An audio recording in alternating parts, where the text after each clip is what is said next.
This is Bigger Questions with your host, Robert Martin.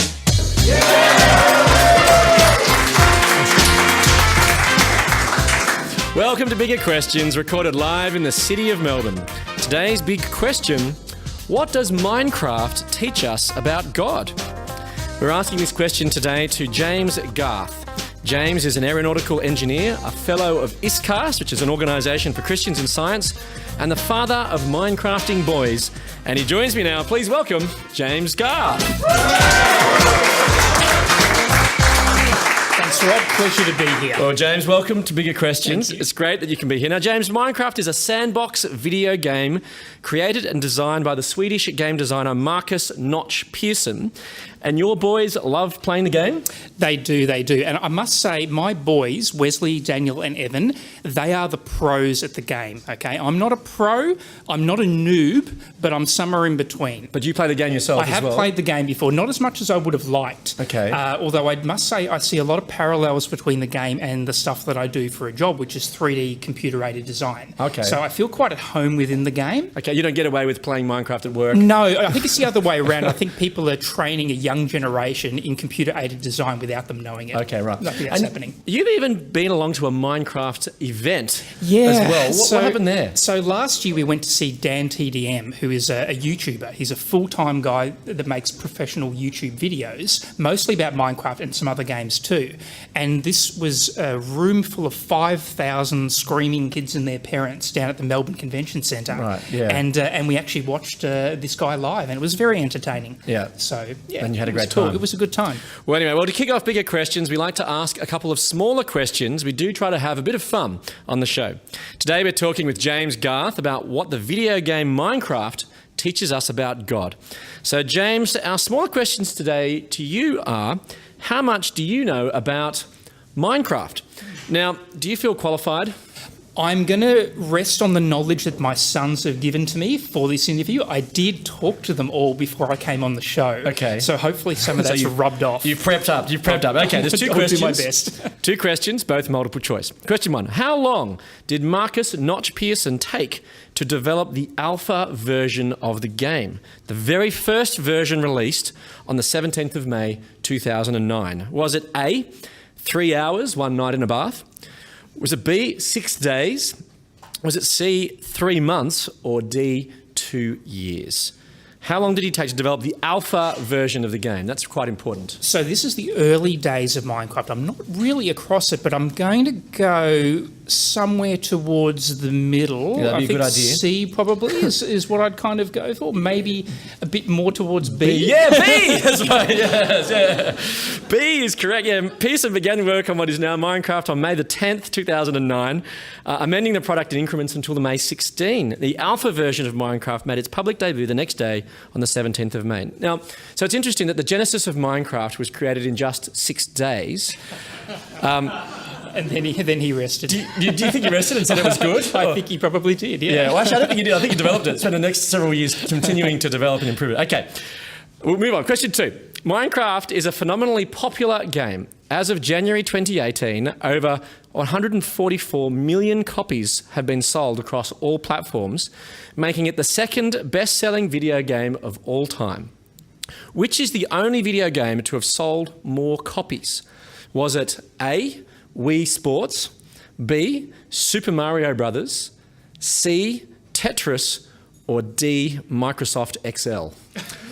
So which is the only video game to have sold more copies? I did bone up before this, and I know that it's Tetris, C, and probably because every console in the 80s and 90s came with Tetris. That's probably why it's outsold Minecraft. It is. For now, yes. Well, although Tetris has been released on practically every gaming device in history, from the Commodore 64 to iOS and Android phones today. It's sold over 495 million copies since its original release in 1984. So, James, our estimation of you has gone up a notch because you got two smaller questions right. Big round of applause. Now, James, whilst Minecraft hasn't quite sold as many copies as Tetris, it still has sold nearly 150 million copies, making it just about the most popular game ever. Now, it's not the most visually appealing game, so what makes the game so attractive to people? Well, I think a lot of its appeal is that it's very open-ended and places few restrictions on the person playing the game. Yeah. Okay, so basically you enter into this world, you're kind of dumped there in the middle of a landscape, and you've got these 1 metre by 1 metre blocks to play with. Hence, that's why it's called a sandbox game. Yeah, it's a sandbox game. Right. So you can play, you can do a mission of sort, do a quest, but that's not the only way you can play the game. You can spend hours in creative mode building structures, bridges, digging and mining, as the name suggests. So there's a lot of things you can do in it that are, quite free-flowing, free-form, and I think that's why it's so popular. So what have you made? Oh, goodness. Did you make any aircraft, some drones or something? With my sons, we made a theme park. So we did all these rides and roller coasters and things like that. Wow. We've made planets. So we've actually built up different worlds and made like a solar system sort of thing and lots of other stuff, yeah. So what do you do in the game? You just kind of build stuff? Well, what you've got to do is, depending on the mode, you're either playing survival mode, where you have to craft things from scratch, so dig raw materials from the ground, use what's called a crafting table to build them up into more complex elements. And you can do that and keep playing that way, or you can go in creative mode, which is a bit of a cheat and you get everything up front to begin with. But that's cool if you want to really make a spectacular structure and you're not going to have the time to build everything right from the basic blocks. Right, okay. Now, as part of the game, you have there's a character that you kind of play. What's his name? I think you're referring to Steve. Right, So okay. Steve's got the classic kind of blue Minecraft look going on there. Yeah. You can have other skins which you put on. So what's a skin? A skin is the... A skin is like the way you appear in the game. Okay. So say Dan TDM, who we talked about before, he might come into the game and he's got his own custom skin and people will look at him and know that that's him going in the game. Right. And you can, customise your own skins and make your own. So it's pretty cool. Right, okay. Now, game creator Marcus Notch Pearson once said, Minecraft is to a large degree about having unique experiences that nobody else has had. The levels are randomly generated and you can build anything you want to build yourself. So is part of the appeal of the game that you have the freedom and the power, in some senses, to maybe play God? I think so. I think the advantage of the game is there's this nice balance between freedom and also constraints. So you can't just do anything you want. There are certain rules that apply within the game, but within those rules, you've got a lot of wiggle room to do things. Right. And like I said, to be free in the way you construct and build stuff. Right, okay. So if the character of Minecraft, Steve, became self-aware and self-conscious, what do you think are some of the big questions of his little electronic existence that he'd start to ask? Well, this is quite a good question because Steve is a lot like us in many ways. He's dumped in the middle of a world. He doesn't choose his spawn point. He doesn't choose where he's going to appear. And he's given no instructions. He'd want to know why everything around him looks to be well designed, looks to be well engineered, to use that term. And I think he would say, is the game all there is, or is there maybe something outside the game that helps explain its existence? So it's almost like, is there sort of a god or something beyond the Minecraft world, do you think? Yeah, or an architect of some sort, yeah. Yeah. Well, the game Minecraft does allow a number of parallels to be drawn with the bigger questions concerning God, life and meaning. For example, it seems that the world of Minecraft follows a pattern and an order, as you've alluded to, almost if the world is kind of fine-tuned. So could you have the game without this order? I don't think you could. I think one of the things that I played with early on in my high school years was a little game I called Code Jenga. You know the game Jenga where you have this kind of block and you pull bits out? We would find a computer game and we'd randomly delete one line of code from the game. Then we'd run it again and see if it played. I think the game we played was called Alone in the Dark, for any of you aficionados out there. And so we went and did this Code Jenga and we got through about half a dozen runs of it, and then things started to go awry. Firstly, all the colours disappeared, right, and then the game flipped and inverted itself, and then it randomly just started jumping to all these scenes in the game, and eventually it was unplayable. Right, and that's just only by tweaking a few lines of code. So I think that shows that the laws that underwrite the game, a lot of thought's gone into them, and you can't just randomly change them and expect everything to hold together. You played this with your friends at high school. Yeah, right? it was a pretty wild bunch. Yeah, it was a good times. So because you mentioned within Minecraft, you can combine some elements together. You can create other more complex things as well. So one of the things that has made Minecraft so popular is its crafting.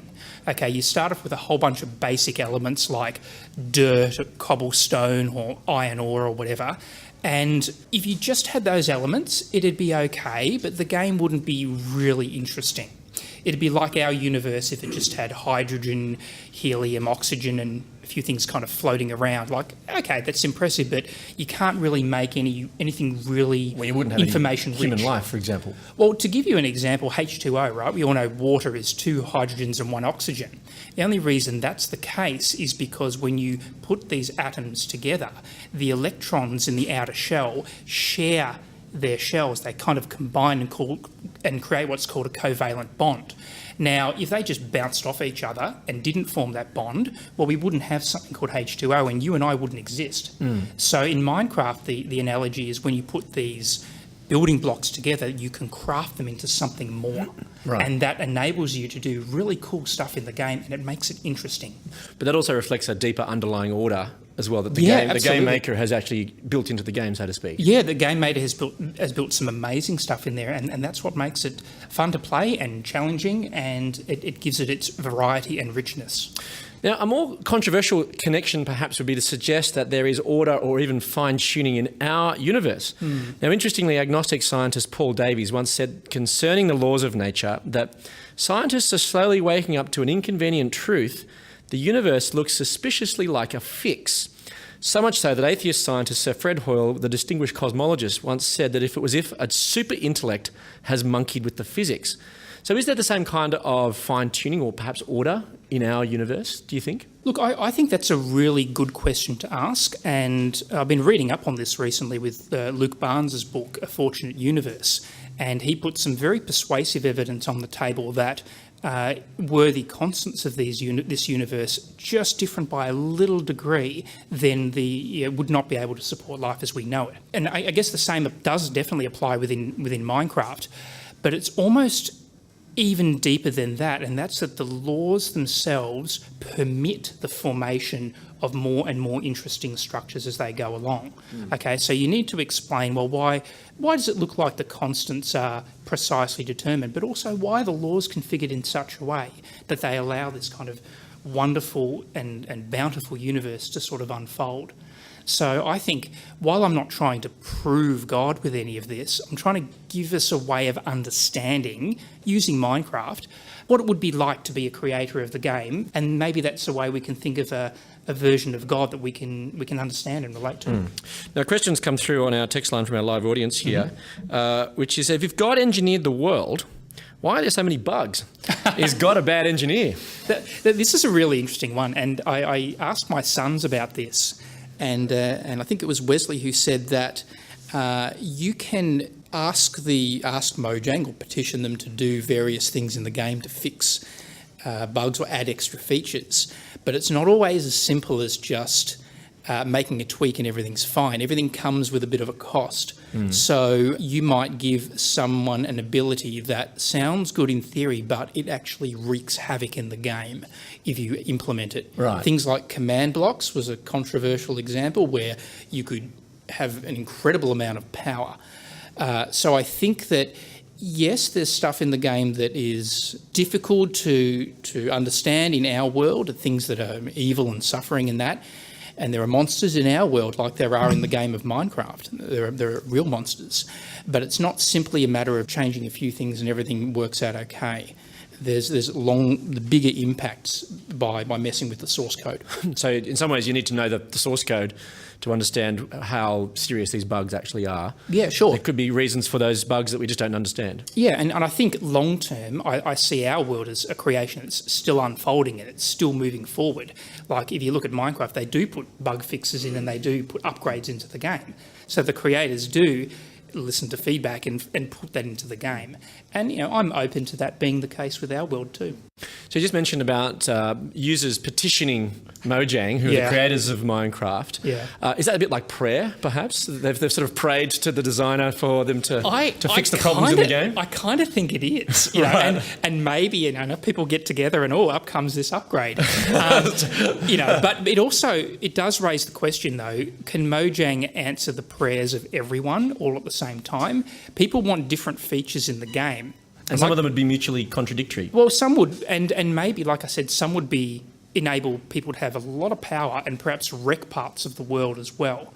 And this wouldn't be a desirable thing, and then people would plea for Mojang to take it back and roll that version back. So there's a lot of complexities going on, and I think we just need to think about that if we have some concerns about the way God's made this world. Well, it's a very complicated question. It's not something you can easily tweak and leave a world that is the same as what we experience. So perhaps an analogy is Mojang may not answer all the prayers of their users, so to speak, in the same way that God may not answer positively the prayers of all of his petitioners, etc. I think that's a fair analogy. Right.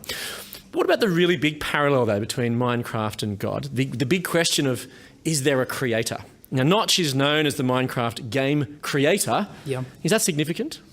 Well, I think what's interesting is you look at Minecraft and your default position is to assume that the program has a creator. You would not think that it's come together through a purely chaotic or chance process. Your default position is, well, this has hallmarks of intelligence, this is elegant, it's beautiful, it's well structured, there seems to be code that underwrites it, so that's your default position. But if you didn't have any access to Notch, you wouldn't be able to verify this. It'd just be an idea. If you were in the game trying to figure it out.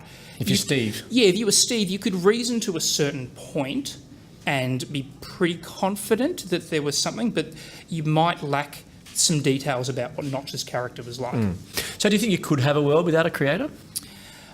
I think it's possible, but then that belief itself comes with a cost, and not all aspects of that worldview, I think, can be proved either. Right. So do you think that it's significant that Notch is invisible in the game, so to speak? Well, it's not just that he's invisible, it's that he physically can't be inside the game, in that he's made of a different sort of stuff, right? He's wholly other, to use a term that people who talk about God might use. So Notch is a different being, a much higher being, much higher intelligence. If he's to make himself known in the game, he'd have to do that within the rules of the game. Right, okay, yeah. So do you think then there is a legitimate parallel between Minecraft and God here? Well, it's interesting that if you read the Bible, it makes the very interesting claim that no one has ever seen God. Okay, and it's it's the Bible itself says no one's seen God. Well, that would make sense if God is, he's not a human being. He's of a much higher order, higher class. And I think that with something like Minecraft, Notch would need to write himself in some way for him to communicate anything specific.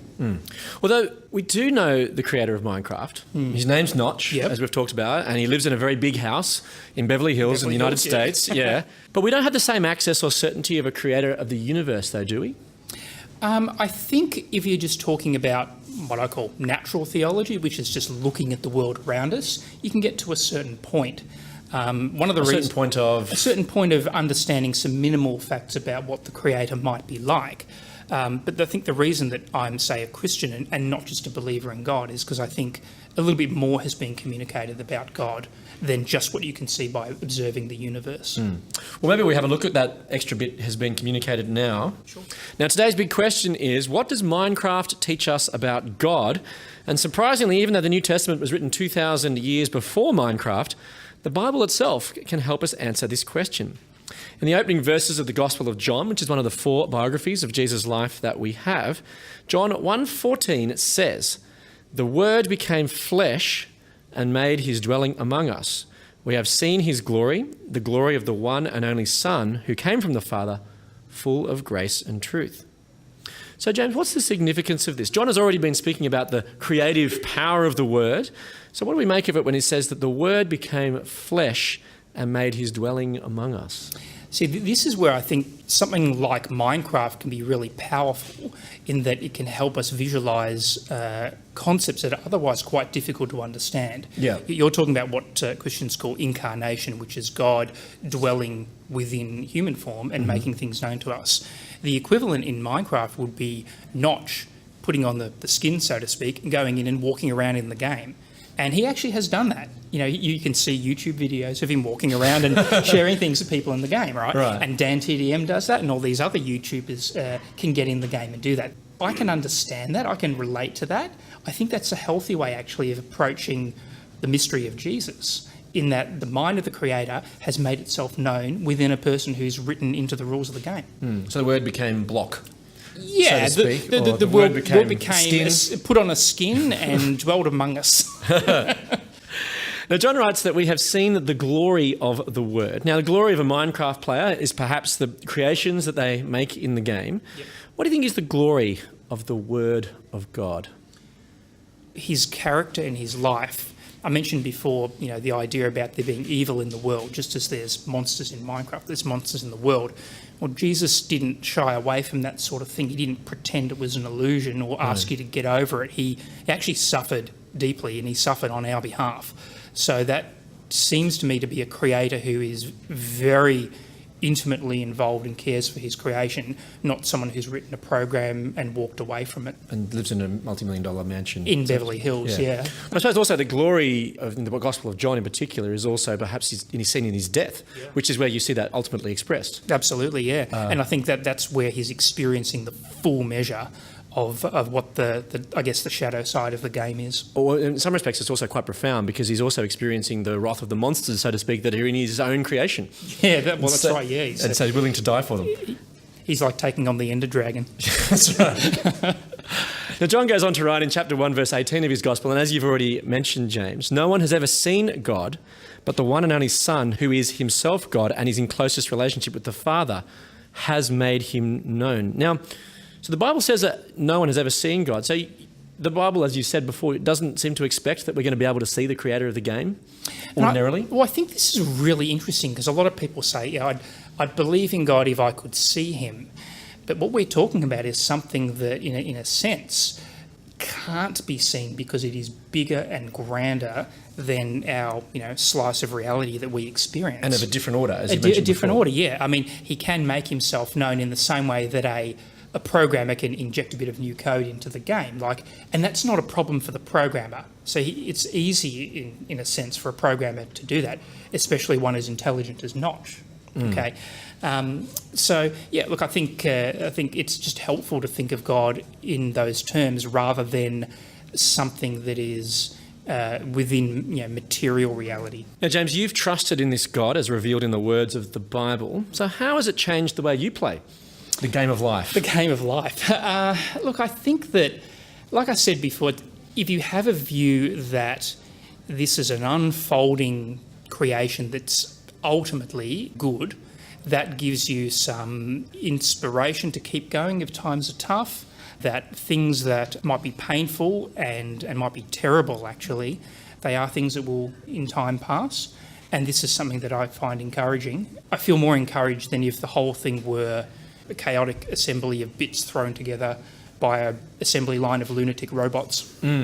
So the fact that there is sort of purpose by a purposeful creator makes a big difference for you. It certainly is a more encouraging view, yeah. A couple more questions have come in from our text line from our live audience. Fantastic. I've seen people make entire worlds within Minecraft. Would that make Steve a god of that world? I think it would make Steve a co-creator. He can only create because the creator's already made these building blocks and materials and laws. But I think the creator would look at Steve and go, hey, that's really cool. I like what you've done. That's really interesting. And I kind of think that's the way that God would look at the things we make, the way that I would look at my kids when they come with a work of art that they've painted at school. And I go, wow, I'm really impressed at what you've done there. But they're not into God in the same sense as because they didn't actually create the pencils or the DNA or the atoms that created the things in the first place. So their work there is, I like the idea of a co-creator working with materials that have been put there for them to do that with. Another question is So was Jesus just an avatar in a skin suit? Who cares if he died then? Oh, so I don't think he's just. I don't like the word just there. I think if he's going to make himself known to us, the creator doing it within a form that we can relate to, I think is something that's important. And I don't think there's anything to be gleaned by stretching the analogy too far about a Minecraft figure dying. I think the analogy might stretch so far, but pushing up against its limits. I mean, one of the theological truth or the theological connection that the New Testament certainly makes is that God was both, so Jesus was both fully human and fully God. Yep. And so that the two are actually together, which is possibly difficult to do in a Minecraft sense. I suppose conceptually it's a bit difficult. I think we've done pretty well so far, though. Made a lot of connections. Yeah. So what about the future? What does Minecraft teach us about God and the future? So again, this is something that one of my boys came up with, and he said, well, in Minecraft you can save the game, right? So you save your character, your attributes, the things that define you and that point in the game. And so then you can die in the game and you can be brought back into it. And in a sense, I think that when you and I die, we are in a sense saved in the mind of God. Okay, and that's that mind, that intelligence that encapsulates the pattern that makes you you and makes me me. I would call it the best versions of ourselves are something that he can bring back at any point of his choosing, respawn if you like, back into the game, maybe with a few upgrades. We'll see. So is that a bit like resurrection? Yeah, and people struggle with this idea of, what heaven or what the resurrection's going to be like. I find looking at things like Minecraft where you can respawn and bring something back, this is not difficult for the programmer to do. So it kind of gives me something I can sort of think about and go, okay, I can understand how a creator more powerful than Notch could bring someone back into a world that's beyond this one. And even better. Yeah, and even better. So James, what does Minecraft teach us about God? Lots. He's created something that is beautiful, something that you can enjoy, which is the game of life. And I think my son said to me that the meaning of Minecraft is to enjoy the game and be free to build. And it's kind of like this life too. We can enjoy this world through friendship, through activities that we can do with each other, and ultimately by enjoying God. And we can build and we can create and we can do these good things. And I think that's something we can celebrate. And I think it's a positive meaning of life as well. Well, let me leave you with the Bible's answer to the big question, what does Minecraft teach us about God? From John 1:14, the Word became flesh and made his dwelling among us. I look forward to you joining us next time for bigger questions. Please thank our guest today, James Garth.